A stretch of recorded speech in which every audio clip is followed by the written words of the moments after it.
What is up, you guys? Welcome back to another episode of the Creative Hunter podcast. This is episode 46, and this week we have KEEGAN KEDDELL on the podcast. You might know him on Instagram as Wildlife Photog Media. The dude is super cool. He's a stud. He's got a super interesting mindset about life, about photography, about all this stuff, and it was really awesome to meet him and to have a good conversation with him. The dude's a stud behind a camera, and we really have an awesome conversation.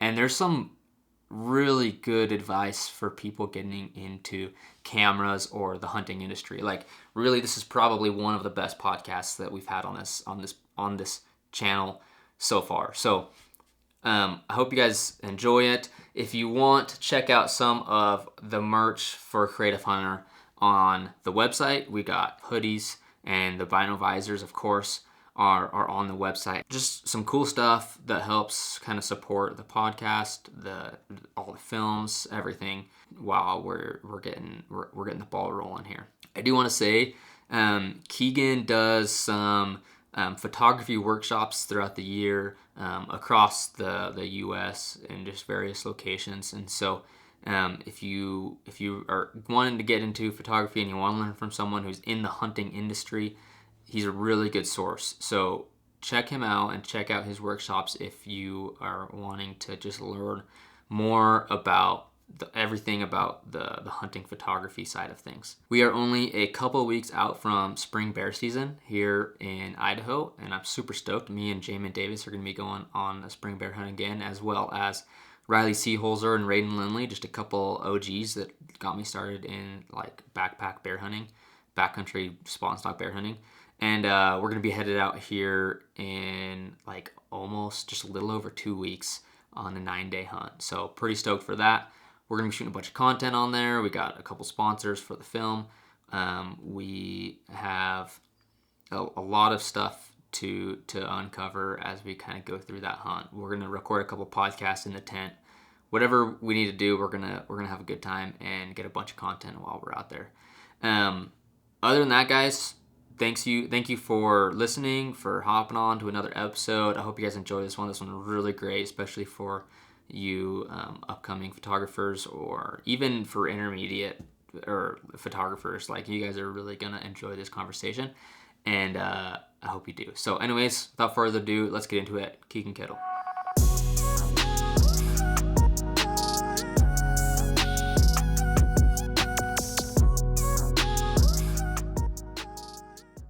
Been busy?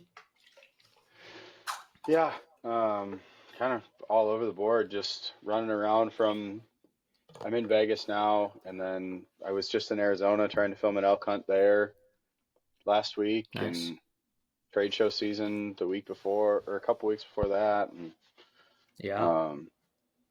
with NWTF, and then I was at Winter Strong right before that, and I don't know.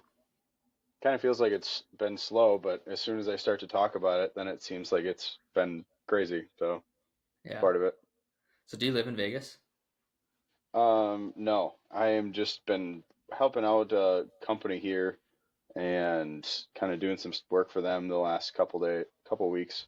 I agreed Okay. to like come out for a few months just to like help them with in-house content and set up a studio and get kind of some of that ball rolling. And then uh, I'm gonna dip here next week or so, and then just come in when they have big stuff going on. Nice, dude. Nice. That'll be cool. Yeah. What about you? What have you been up to?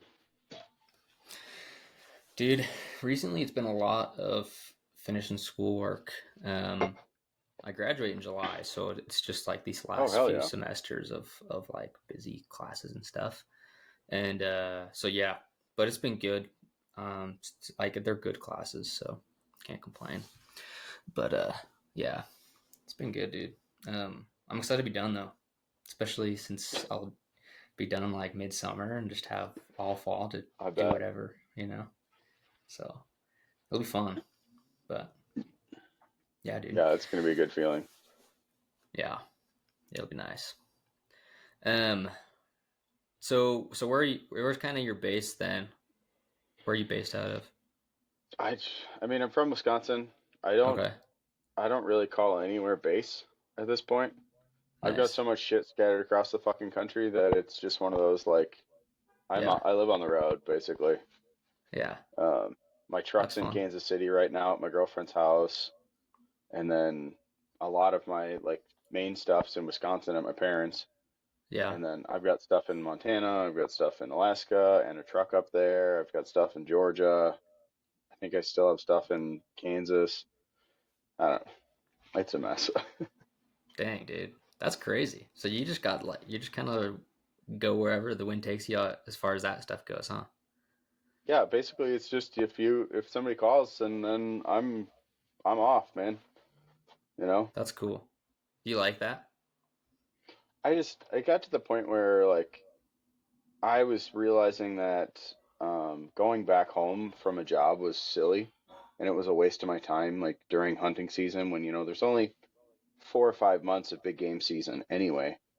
If I'm spending several days every month like driving back and forth from somewhere, I'm missing days that I'm making money, that I'm potentially filming something cool happen for long-term clients, or it's just dumb. Like, why do I want to spend a day in the car and then drop, like, be tired the next day and then like a piece of crap and then just waste time when we just don't have that much to begin with. So Yeah. I don't know. That That's mentality is interesting, not dude. for everybody. No, Um, it's not. but I think that for me stems a lot from like guiding forever. I was a fishing guide for heck, Okay. just shy of 9 seasons, Nice. and like you just didn't have days off. So that's how I grew up. And if I had a day off of guiding, I was building houses or doing something for somebody else or whatever. So I was just that's all I did for 10 years is work. And then now it's just kind of the mentality. Yeah. That's cool, dude. I think that's interesting. I think that there's a couple guys I know that would probably love to do that, and then there's some guys that just that they couldn't handle it. Um, Especially guys who are married, like that's kind of a hard thing. And then you start having family, and Hmm. like that's where it kind of gets hard to be on the road that much. But that's pretty cool. You need to get a van, is what you need. You live out of a van.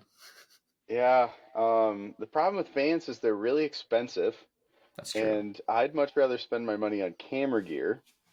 Yeah. So I've been doing this suburban life for the last couple years. Oh, nice. Uh, I've bought a couple out of random places, conveniently all in Montana, and then just rip all the seats out and build a platform in the back, and I've got a bed back there and can put all my stuff in it, and camp stove, and basically I'm pretty self-sufficient on that. Now I've got the solar system kind of dialed in and got the right like wattage and figured out how much battery power I need to actually like run my camera gear and keep shit charged and things kind of on the up and up, and it's been pretty good, you know? Yeah. Nice. That dude, that's the way to do it. When I graduated high school, um, it was COVID, so I'm pretty young. So like I graduated in 2020, Yep. and I just went and took. I had a Nissan Xterra, freaking went Oh and hell just yeah. like lived out of it for a summer and photographed wildlife, and it was like the coolest thing. I loved it. It's so much fun. It's so fun, dude. Instead of like, oh, I gotta go get a hotel, which means, especially like Montana, where's the Yeah, nearest hotel from anything cool? Hours yeah, away. I'm not wasting hours that I could be sleeping driving back and forth just because I want like a comfy bed and to shower. That it to me is just so ridiculous. Or I could like go to bed right where the elk are gonna be, wake up, listen to a bugle all night. The sun comes up, I just get up, grab my camera, throw it on the tripod, and just walk. And then look, we're in them already. Like it just, I don't know. I yeah. think it's awesome. So, do you backpack hunt at all? Um, I really haven't had to. Um, Okay. most of the like backcountry style stuff that I'm doing is filming ranches, for like real estate properties and stuff. Gotcha. And it's like a lot of that's Montana or some in Kansas where it's like just giant pieces. So Yeah. instead of, I just like live on the ranch for a couple weeks and then just chase elk and deer and film the property. And, on a 15,000 acre ranch, it takes a lot of sunrises and sunsets to like capture the whole thing. And then Right. if the weather's going to cooperate and all that stuff to make it look cohesive as a piece. So I usually spend like a week or two on a ranch, and that's kind of my like backcountry stuff. Most of the like hunting is all like out of lodges or a camp. Um, it's almost all private, which I Yeah. know is kind of uncommon for most people who are elk hunting, just because most people don't have access to it. But um, I got kind of lucky with a lot of the shows that I was filming or some of the outfitters that I was running. Um, and even the like public stuff that I have hunted, they're still like out of a base camp that's pretty much, nothing different. Like the Arizona Unit 1 hunt we stayed in the national forest, but like I had my truck. I stayed in my truck for the 2 weeks that I was there, and they drug a camper and an outfitter tent, and like everything was pretty plush. Nice. There wasn't a whole lot of. I haven't filmed out of a tent in my entire career, which I'm not super mad about. That's crazy, actually. Do you? I'm curious. I mean, I've followed your stuff for a while, but I don't like. We've never talked really. Um, do you get a lot of time to go hunt on your own, or is most of your time in the fall taken up just capturing other people's Mm-mm. stuff? Um, it pretty much when I decided that this is what I wanted to do full time. Other than the couple years that I was still guiding in Kansas with duck hunts, but I was mainly shooting photos and just guiding like when they needed it. Um, I pretty much just said I'm done. Like I don't need to hunt for me. I want to build this career. I want to build a reputation, and I'm going to give it everything that I can with no distractions. And for me, the only way to do that was to spend every single day in the field behind a camera. And then I got thankfully I got hooked up with um, the right people where I got to facilitate that, and then just kind of said, all right, well, I don't need to hunt. And then obviously like Western stuff, like you have to put in for tags and draws, and so I just didn't. And that alleviates that. Like I don't have to feel bad about being in the field on an elk hunt in Montana when I could be hunting in Montana because I don't put in for the tag. So whitetail a little bit, like I'll go home for my rifle deer season. And that's mainly just an excuse to like see my dad and spend a little bit of time because deer season in Wisconsin is basically a holiday. Uh, that's how we were raised. It's 9 days of family time, whether that's at our cabin with my uncles and my dad and my sister, or if we just stay at the house, like that's what it is that 9 days. So I try and go home for that. And I hunt, but I'm still working most of the time. Like I'm editing in a blind with my rifle just because it's hard. It's really hard to just take that like time and not do stuff. Yeah. And then I'll shoot a couple ducks throughout the year. Like if I'm in Arkansas or Kansas, and I usually bring my gun on any of the duck hunts that I go on. I very rarely load it, but once in a while, like if we're getting close to the limit and I've gotten some good photos and some good video, then I'll pull the shotgun out and whack a couple volleys. Or my favorite was always when the geese would land, and all the clients and everybody they're shooting birds coming in. Well, I'd quick, film, and then right before he's about to take it, slide my camera on the cotton carrier, pull my gun up, shoot one on the ground, and then set my gun back down and keep filming or taking pictures, and Nice. That's just fun. add a little gimme bird in there. That's cool, dude. That's Yeah. way cool. So a lot of the listeners of this podcast are younger creatives or people who want Hmm. to get into the creative space. Um, let's hear kind of about your background, how you got into it, and all up to where you're at now. And then I have some more questions I'll ask you, and you can take as long Oh as you hell yeah! want. I mean, I got plenty of time. It's just kind of however deep you want to go into it.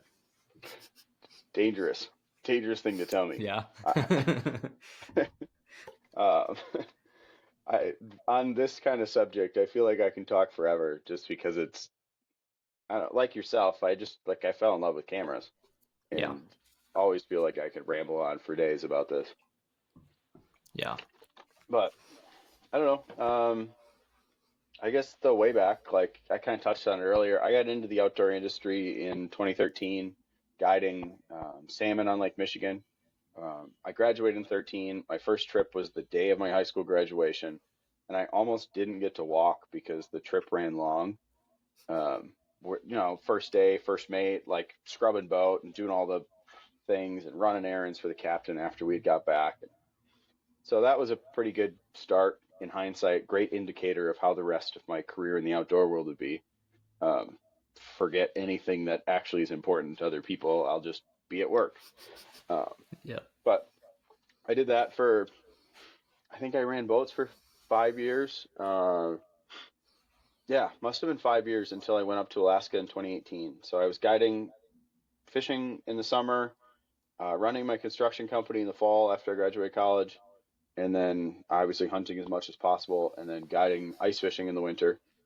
And then 2018, or like that winter, spring of 2018, or 2017 into 2018, I met a guy on the ice who had a lodge on Kodiak, Alaska, or up in Kodiak, on one of the islands right off of Kodiak. And he kind of gave me the bug to like go up to Alaska and fly fish for rainbows and catch salmon and mess with bears. And I spent the whole day talking to this guy.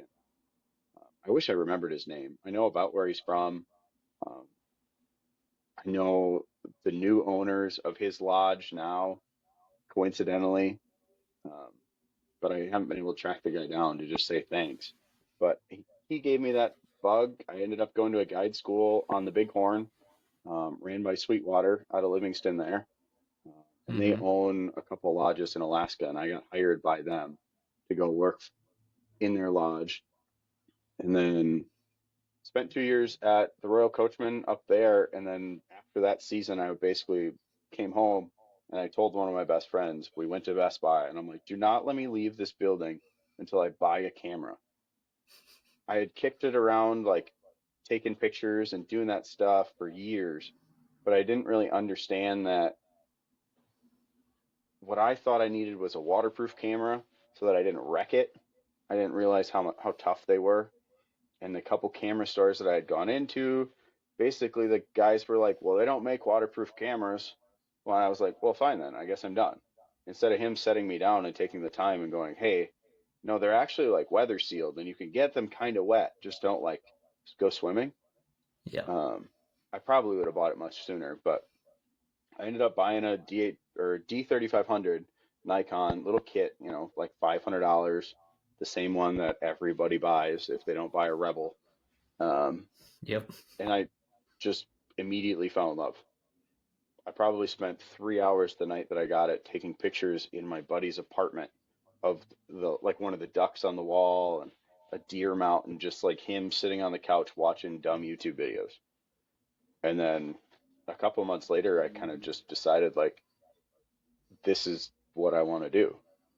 Um, and I had always kind of wanted a really good way to showcase like what I was doing up in Alaska to the people back home, whether that be my dad or the guys from the fire department, and just buddies. And, I'd done it with the cell phone, but I really just wanted that like kick off. And then I went switched lodges in Alaska that next year, 2020 when COVID hit. I had filmed a couple turkey hunts for some people. Really didn't know what I was doing, but it was kind of cool. I ended up taking some like a couple pictures that I'm still like really, really proud of. Um, and like still once in a while will pop up on my social media, which in my brain kind of goes to show people like it doesn't matter how fancy your camera is, just take a good photo and you now have something that can like travel with you. Like that's something that photo I would put in my portfolio today alongside pictures that I'm taking on a $6,000 camera setup.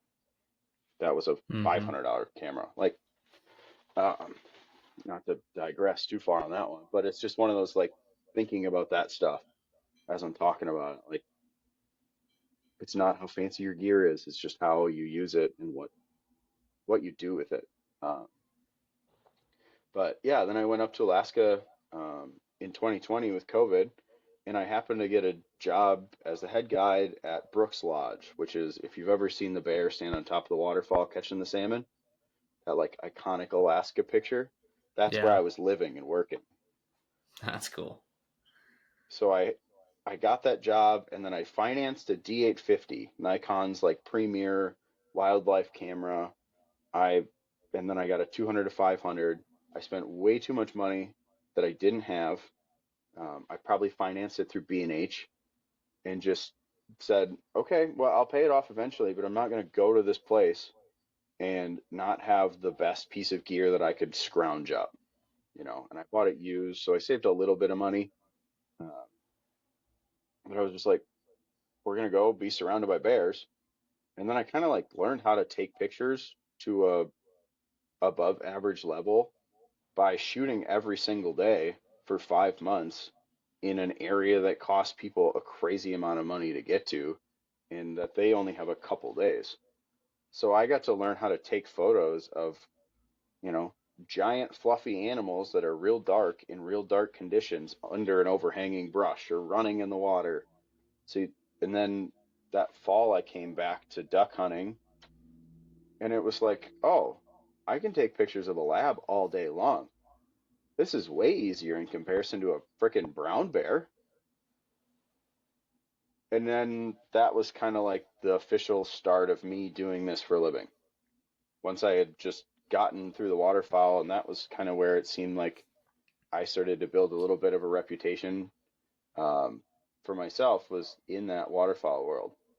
And that's still like what I would say is like my home in photography is the waterfowl space, even though it, you know, like this year I think I duck hunted for 3 days.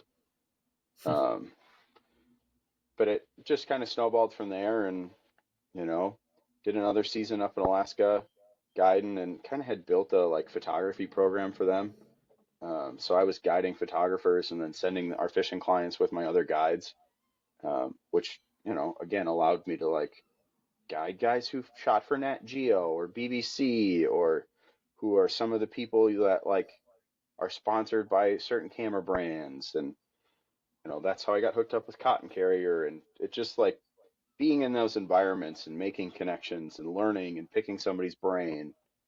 Um, there was one guy, he worked for the one of the three-letter agencies of our government. And basically, the guy was, I want to say he was a spy. He probably couldn't tell me that. He told me a lot of like classes that he took and learned a lot of crazy languages and knew an awful lot about cameras. So he like showed me back button focus on my D850, um, which like transformed my world. And now I refuse to use a camera without back button focus and just like a couple little tricks that made my life way easier. And it was just things like that of just being around other people and talking about cameras and finding out little tips and tricks or like watching somebody, why are you doing that? And then, you know, I got to talk cameras with other clients and it just snowballed a lot of that um, into the point of that following fall. And then I got picked up by a production company and worked for them for a year, just shy of a year. And that was kind of how I got into the TV world, where I started learning how to film and edit and do all of that part of it, which I really had very little experience at all. Um, the first elk I ever filmed get shot or had seen in person was for a TV show. Like it was just a crazy antelope and mule deer. And the first whitetail I filmed was for that same TV show.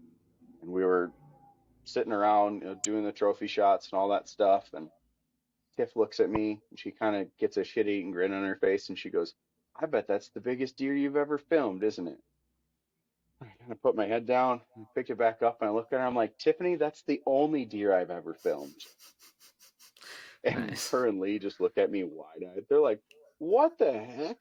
I'm like, "Well," so that promptly ended up in me having to go review all the footage and make sure and show them right away. But it all was good there. That's funny. Yeah. So I don't know. It's been a freaking roller coaster. I ended up leaving that production company right as soon as the whitetail season had got done, and then went back on my own, and then that's how I got into filming ranches, and I went back and filmed the Crush for another season, and then this last year I burned down the road. Um, I don't know. I think I filmed in somewhere like 40 states in the last couple years. Wow. Like actively filmed, like took a picture in or filmed in, not just driving through, Yeah. which is pretty crazy. That's quite a bit. It's a lot, actually. That's cool. Yeah, yeah. I don't know. It's been nuts. I mean, it's crazy to think like I bought a camera for the first time in 2019, and since 2020 I've been making money with that camera. Granted, there's a lot of stuff that I did that wasn't very good, but that Sure. window became a lot shorter and I overcame that a lot faster in solely just because I hate 99% of the things that I do. So figuring out how to make it better or how to edit or just researching like little things to framing to shutter speed to whatever to make my work look like I wanted it to, and then being behind that damn camera literally every day. Um, Yeah. that takes that like curve, the learning curve, and really changes it a lot. And the same as like I'm sure you saw that year you graduated from high school, like you just bombing around in your truck shooting photos. I would be very surprised if the photos that you took in May when you got out of school to September weren't drastically different because that was very Oh, similar to what I absolutely. saw. Yeah.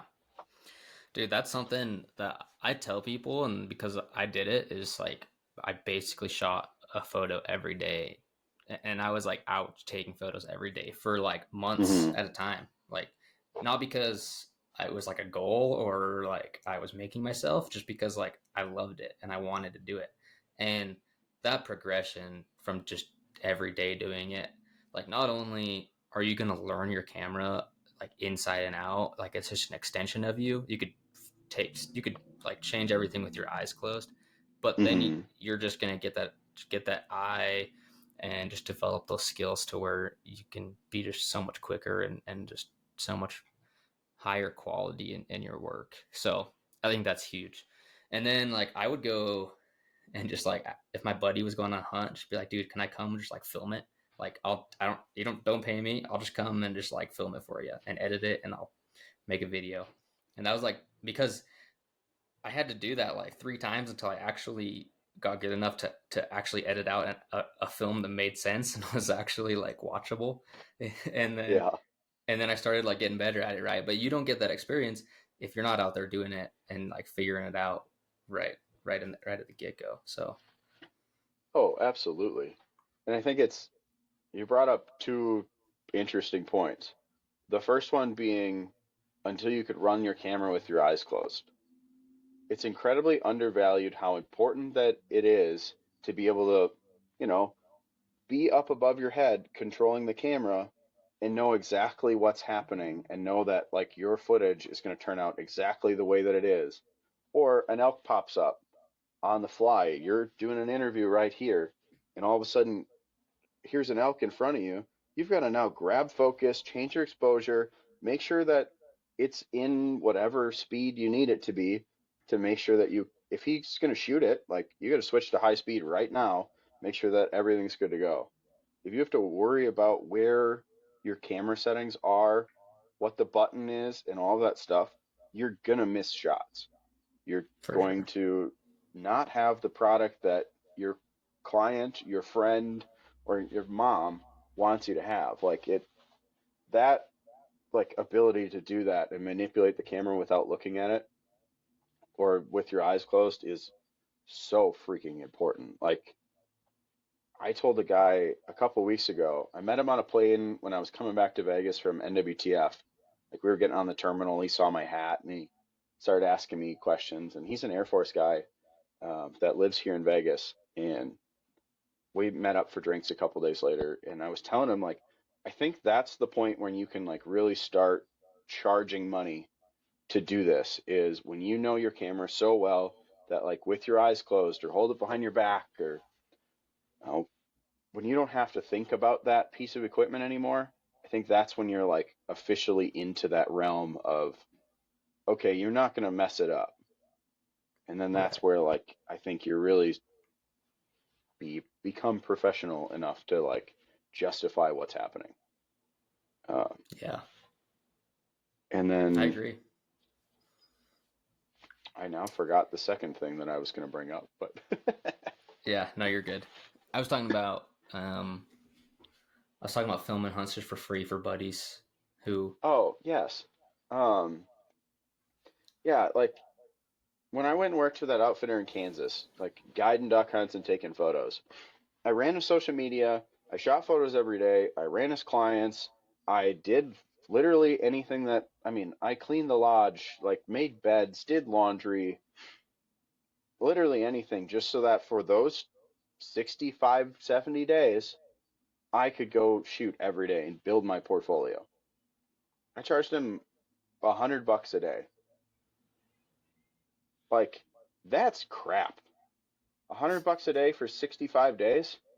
That's Yeah, not good money. That guy was no, losing money every single day.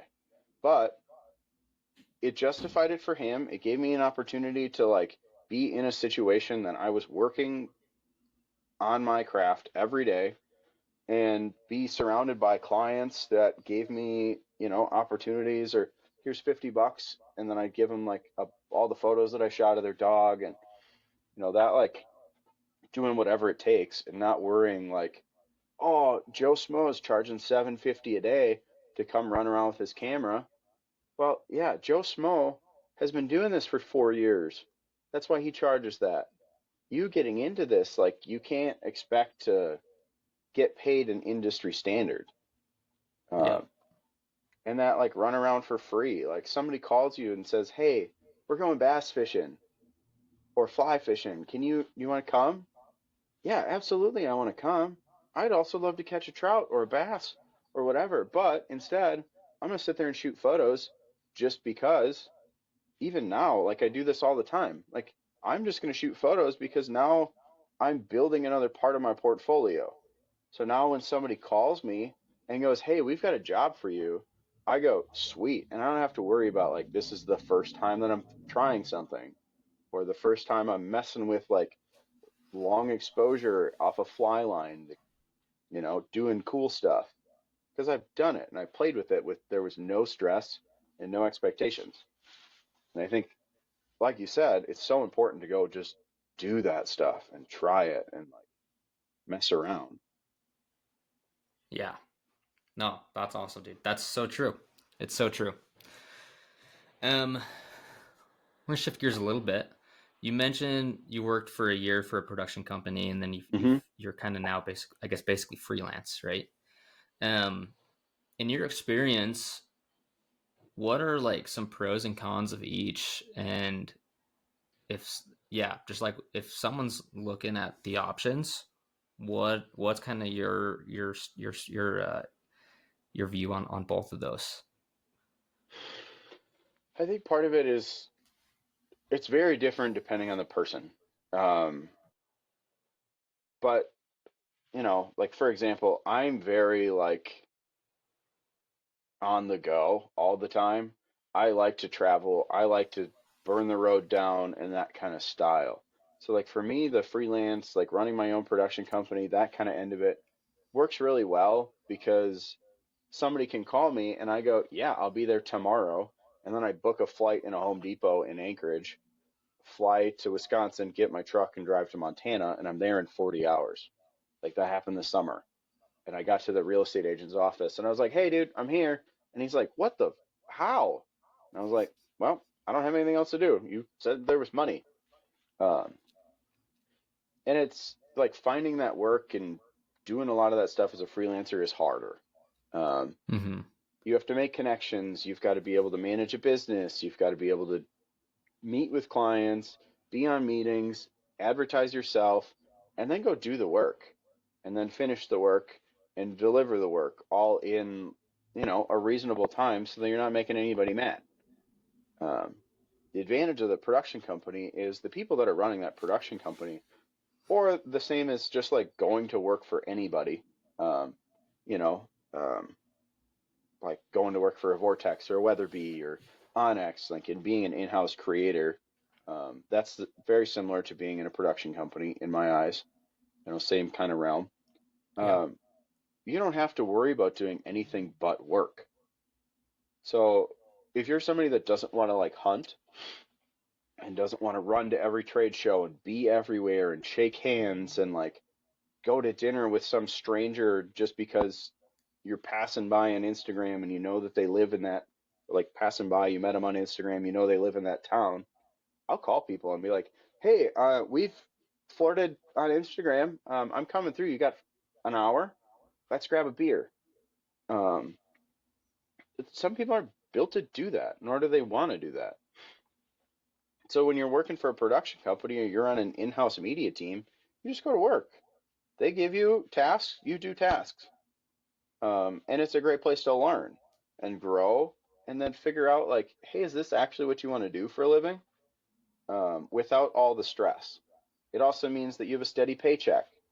You're like covered and you probably have a house. Um, those three things most people really enjoy. I don't care about a house. I'll cover me. I have forever. Um, and the steady paycheck, like in my eyes, freelancing and doing my own thing, when I need money, I'll go work harder. And what's the worst thing that happens? Like, I really get in a jam and I can't find photo work? Cool. I'll go pound nails for a couple days or Yeah. dig a ditch or go guide a hunt. Like, I understand those aren't skills that everybody has, but like, my example in that is there's always work. And especially in a world of manual labor, like, Always. you're not going to die. You're only not working because you didn't find it. Excuse me. Sorry. Yeah. I I love that.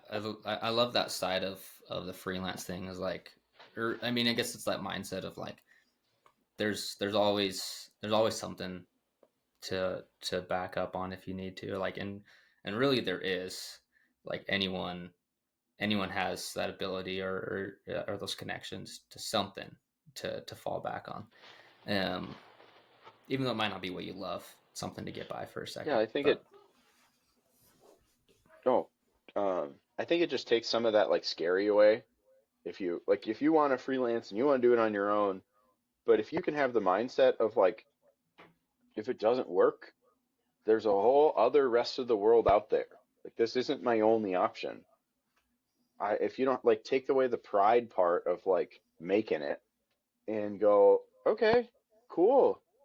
Like, yeah, this sucks. I don't have any photo work right now, but like that bar down the road needs some help. And it like that's how I lived when I ran a construction company.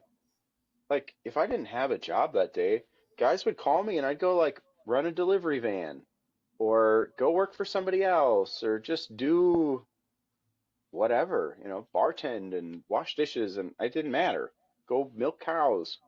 It's just you figure out how to get by until it like takes off. And like now I'm pretty thankful in my career as a videographer, photographer, crazy person that like I have a reputation and people call me and reach out to me, but I'm still hunting every day. Like I don't know what I'm gonna do in 3 weeks or 4 weeks, but like I believe I'll figure it out. And if not, like then I'll call one of my buddies and I'll go up to New York and I'll help him plant strawberries. Is that fun? No, but is it gonna like keep the bottom line afloat? For sure. yeah, yeah. um let's jump into some camera stuff. gear stuff? What are you shooting on right now? I shoot photos on Nikons, and then I film on Sony FX3s. Nice. So I have two FX3s. Arguably, in my opinion, the best camera for like run and gun hunting videography. Yeah, Um, Small, it's lightweight, its image stabilization is great. It also has 4K 120 with audio. So which is nice. everybody that's going to yell at me in the cinema world about an FX6 and blah blah blah because they're built in NDs, it's not stabilized and they can't record 4K 120 with audio. Mm. So they can keep their FX6s because I get that a lot. Yeah, I didn't know that. I didn't know that the FX6s couldn't do 120 without Mhm. audio. So that's good to keep in mind. I think the FX6 looks sweet, but that FX3 is Oh pretty yeah, cool too. for sure. Yeah, the Um, built-in NDs would be like pretty freaking rad. yeah, it's one of those things that like I just have a matte box on. And other than Yeah, the like minor inconvenience that I have to take the matte box off it right away in the morning or at night, okay, yeah, that's cool. That would be nice to not have to do that. But otherwise, like I compare like image stabilization is so freaking important for this like run and gun style. Like you're filming an elk hunt, running up a mountain. I can hold the damn camera out by the top handle and press record and know that it's not going to look like total shit yeah, if I'm still like breathing heavy and moving up and down. You get that FX6 and it's like, that didn't look very good. But yeah, that's personal preference. yeah, for sure. And are you running V mount batteries on those? No.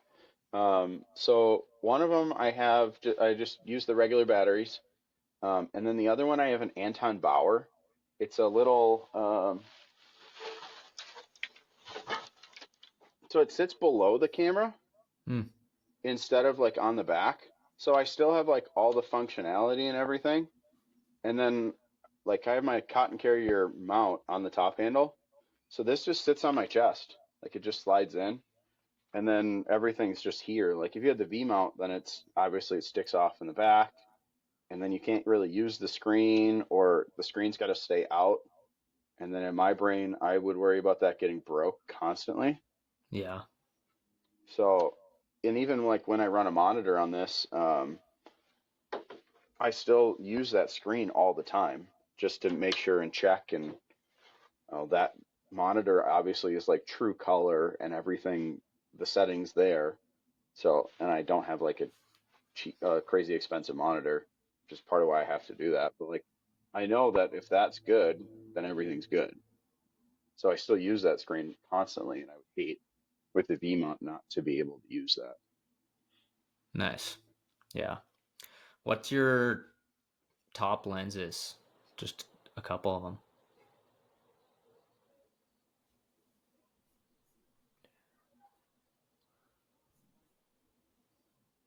Oh, Oh, there's I lost you for a second there. I don't know what happened.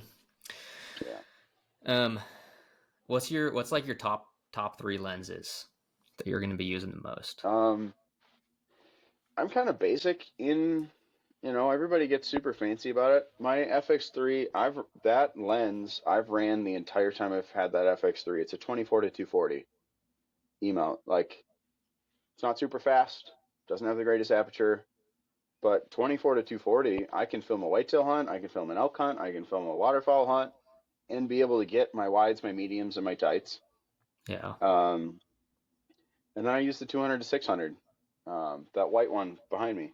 I get with that and a teleconverter, it's a absolutely like stellar combo. Um, and then I have a 16 to 35 that I've found that I really like for certain things. But if I'm like picking or I'm trying to lighten up my load, I'm just taking that 200 to 600 and the 24 to 240. And then even on my Nikons taking pictures, I shoot on a 24 to 200 90% of the time. Yeah, is it the greatest lens in the world? No. I just make sure that my photos are sharp. I make sure that my peaking's on in my video, and then nobody knows the difference. And I didn't pay a crap load of money for lenses. I have to bring less stuff. The people that like use a 7200 and then have to switch out their lens to something else for wides, like I don't have time for that shit. And I don't particularly want to worry about it. You know, I've Yeah. so I think simplifying a lot of that in people's brains and not worrying about what the like artsy wedding photographer, you know, the Peter McKinnon style videographers that are out there, not worrying about like how fancy their shit is and just find what works for you and what covers your bases. Like a 24 to 105 or a 24 to 120 is a baller lens. That's And for my most main people, lens. oh, is it? Yep. Yeah, and that covers like almost everything that you need to do except for shit that's far away. Yep. Which, if I had to pick of like filming a hunt, for example, I'd rather get everything here. And then if like the elk or a moose or a deer is like small and that was the only lens that I could afford, oh well, do a better job telling the story. My Yeah. advantage with the 200 to 600 or even the end of that at 240 is like I can zoom in and then it looks cool. That's the only like real advantage there, is now I can Yeah. tell the story differently. Well, if you don't have that reach, then tell a better story of like what you can that's right here. Yeah. No, dude, that's so true. You don't have to have a lot to get by. And I think I went through a phase where I like wanted to bring like 4 lenses on a backpack hunt, and it's like that's a lot. That's a lot of weight to carry. And then now I'm like I basically bring like one, maybe 2 lenses is like all I bring on a hunt, just because like I've got everything covered with a 24 to 105. And then I'll probably might bring like a 1 to 400 or something that's not Yeah. huge but like gets the job done, right? And yeah, it's interesting how that kind of progression goes, or at least went for me, and I'm sure a lot of people kind of go through that too. um Oh, I think that goes. I mean, I did the same thing. Like yeah. I I think I own 8 camera bodies and like 13 or 14 different lenses and gadgets and bullshit and action cameras and all. Like you think you need all this stuff. And then like in the last year I've just realized that like I don't I don't use any of this shit. Why am I bringing it with? And then you start to trim it down to like what you actually need. But it's really fun to buy shit. It's And really fun. there's a lot of cool gadgets in the camera world. And then you start watching a video from somebody or you see somebody with something cool and then you got to buy it. And then you realize, well, that was dumb. Like I don't ever use that. Like my Yeah. 360 camera. I thought that was neat as hell. And then I don't use it. I just bring it around and I hate it because it doesn't look as good as I want it to.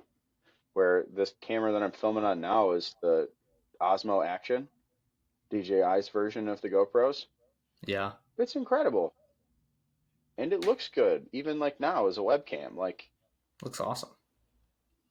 you know, and this is like super unnecessary, but like I set up lights and a bounce and just because I had it. And like it's an opportunity for me to play with something and like experiment with something I'm not great at. I'm not good at like lighting scenes and doing that because I don't get to do it a lot. So this was an opportunity where I took like 10 minutes and then just played with the lights on my app and changed some levels and then I don't know, looks halfway decent. So it's just like taking another opportunity to kind of mess around and like learn something or I knew for sure it was going to look better than the webcam off my laptop, so that's a win. Yeah. It looks better than mine, dude. I'm using like the window for light right now. Hmm. Yeah, I need to look at getting some more stuff set up, but um yeah, dude. Well, good, dude. I've our conversation's been awesome. We'll probably wrap it up. Like you just keep them around 30 to 45 minutes. Yeah, But man. we need to do another one here in the next few months, because I think we could just dive into some other stuff that would be Absolutely. awesome. So yeah, dude. Yeah, let's work Cool. on it. Let's do it seasonally. I got plenty of time, man. I'm down. But I'm the down. only thing I'll guarantee is that I will never be in the same place twice when we do this. Sweet. That'll be fun. Heck yeah. Cool, dude. Well, stay on for a sec. I'll wrap it up. Thanks everyone for hopping on and listening. Where can they find you, Keegan? Instagram's always the one. Wildlife Photog Media, and then the rest of the social networks from there are all about the same.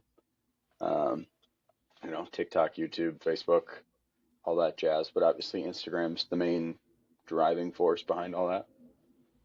Sweet, dude. Cool. Well, thanks for coming on. We'll see Heck everyone yeah. next week. Thanks for having me, man. Absolutely, dude.